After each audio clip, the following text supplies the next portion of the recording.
Hello guys and welcome to a new style of TDH video. Hello, what's up? Are you excited? Today I'm riding the Triumph Speed 400 and well now it's a 350. So it's got a completely new engine. I say in between with quotations because it's a 350. It's basically been de-stroked. The bore is still the same and it's dropped 3 PS and 5.5 Newton meters of torque. However, the boys at Bajaj are really confident that this is not going to drop the smile quotient of the motorcycle. So let's go for a ride. We are going straight to Bajaj's headquarters to drop the bike back. But let's see how the bike fares. It's a nice ride and I have forgotten my gloves. So let's go back home. Let's go back to the office. God damn it.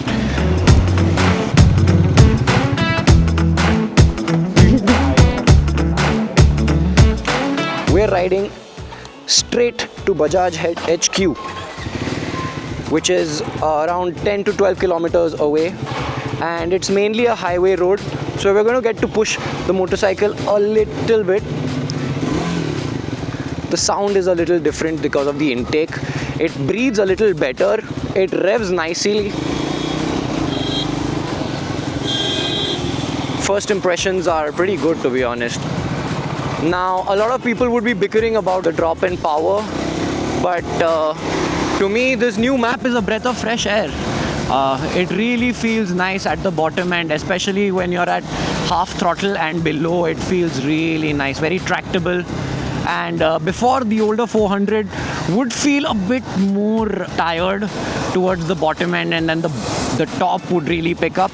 Now, all of that bottom end has really brought up a very nice, tractable, day-to-day living style motorcycle that actually really enjoys being pushed a little bit more, especially in tight traffic corners and tight traffic situations. So I'm actually quite happy with this new fuel map and I'll show you all about it right now.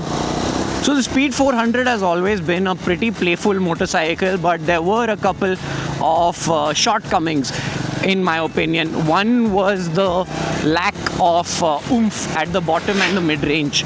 So it was just a very peaky engine, and most of the power was like all the way up at 9,000 out of 10,000 RPM, making it a linear bike, yes, but it just made it a little lackluster when you were at half throttle or basically picking up pace.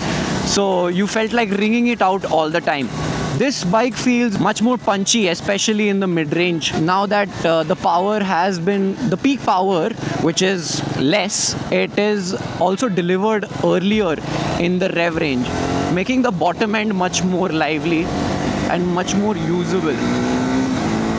However, you now have a top end that feels a bit more tired, if you ask me. But one thing hasn't changed at all. It's the fit and finish of this motorcycle. It feels really planted inside you.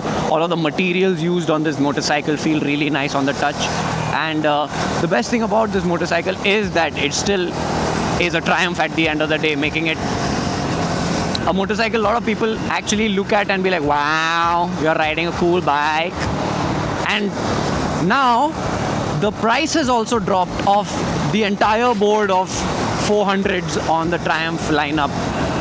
This one is 17,300 rupees cheaper. It's now 2.32 lakhs ex showroom.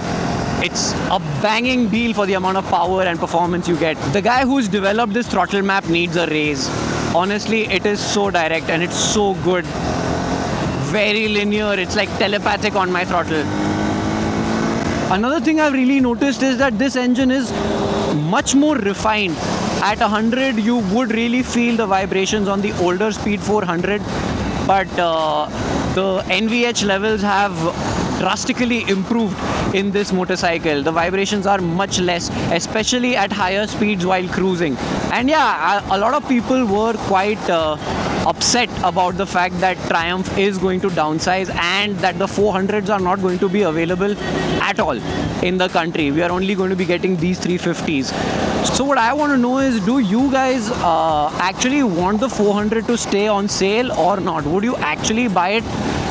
Because I spoke to some of the sales boys at Bajaj and they had mentioned that if the 400 actually comes out and it stays with the 350, the price disparity between 350 and 400 would be around 50,000 rupees for very marginal benefits. If you ask me, 3 PS and a good amount of torque. However, it's not enough and it's not noticeable.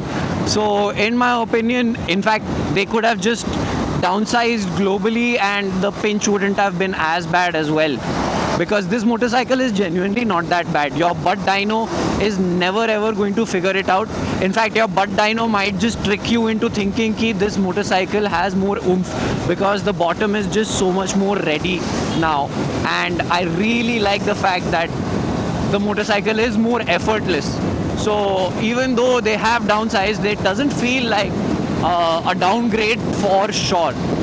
In fact, I think it's a really good deal now that, oh, you've lost 50cc and a little bit of go juice, but it still feels like a really nice, really peppy motorcycle with the same Triumph aura. It still feels really nice under your bum, and when it comes to having fun, it still is a tractable motorcycle. In fact, I feel like it has become much nicer to ride since the throttle map feels so much more precise. The fueling is actually very predictable, and yeah, it doesn't feel like it's huffing and puffing anymore. You actually feel like you are under an engine that's doing good work. And the noise is also a breath of fresh air. Before, you needed to really press the motorcycle and heat up the engine in order for the burbles and pops to come out. Now it just does it pretty naturally. The moment I started leaving the office and I started joining the highway, I could hear the little burbles coming out, and it's so intoxicating. It makes you feel like you are riding something special. And there are motorcycles that are more expensive than this that just don't give you this much feeling and an experience to ride, and that is where Triumph actually does a really nice job. There are still quite a lot of complaints in my opinion, but that's Triumph 400 in general. I had these complaints before.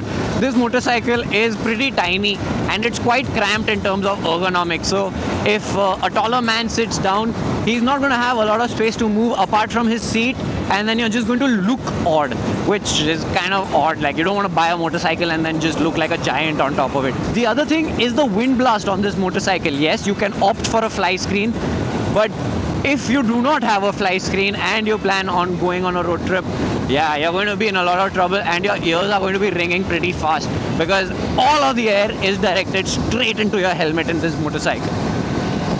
And even tucking down does not help, since the tacho and the speedo are quite low down.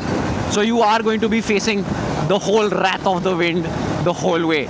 No two ways about it. But all in all, I really feel like this is a good shout from Triumph, and the fact that they came out with a motorcycle that has quite a few changes to it physically, like the intake has been changed, the camshaft has been changed, not the camshaft, the crankshaft, my bad. All of that has been optimized in order to bring a better bottom end, and then the fueling plus the map plus all of the physical changes necessary. And I think it's pretty commendable for Triumph themselves or Bajaj to actually come out with a 350cc engine in the span of 6 months. So yeah, it's quick response time from Bajaj themselves, and it has brought a lot of benefits. 17,000 bucks discount is not a small feat it's not a small feat by a manufacturer. Making this a really good deal, boy. If you are complaining about it being 3 PS less, then I would argue that the only way you would feel it is while you're doing a drag race directly against a 400.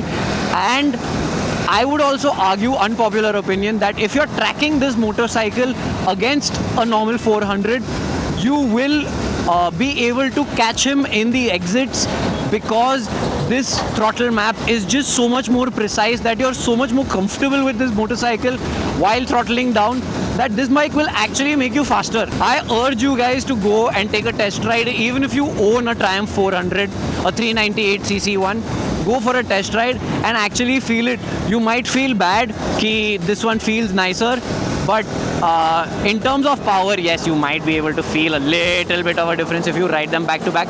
But trust me, the map on this motorcycle just feels so much more lively.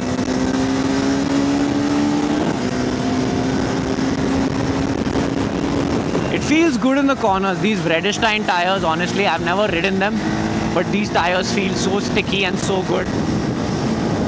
I think this is a really good addition to the playful might of this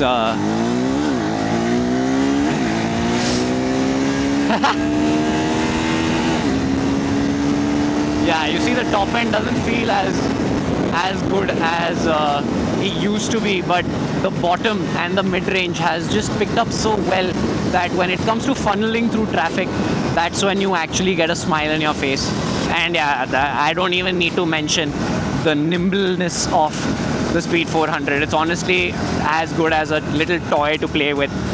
It's really nice. It's a lot of fun. It's very direct,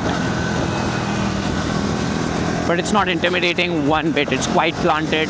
Another thing I need to tell you is the traction control on this motorcycle is really strict. It does not let you have any bit of fun at all. In fact, I was in a slippery ground near our office and I tried to let the wheels loose, but it does not let you do anything. Even if you lock the front, it will start dragging the front before you actually get to slip the rear. So if you want to have fun, figure out how to switch off traction control and then tell us in the comments how does it actually feel. So all in all, I'm almost here. I am quite pleasantly surprised with how this motorcycle performs, and in fact I don't feel that much of a difference. Yes, at the top end you do feel like it has cut in power, but the bottom end has picked up a little bit, so it just feels like a perfect mixture of the Speed T4 and the older 400, which makes it a really nice motorcycle. In fact, it becomes the best of both worlds now that the bottom end is so much more fun and usable and impressionable. This is a really nice motorcycle. The fact that they have downsized it does not piss me off anymore. As a purist, it did piss me, but now I'm chill. This is a good motorcycle. Whee! And yeah, I want to know what you guys think about this style of video. Do you guys enjoy my first impression? Do you guys like how unfiltered I was? See, we're at the Bajaj headquarters. So this marks the end. Thank you.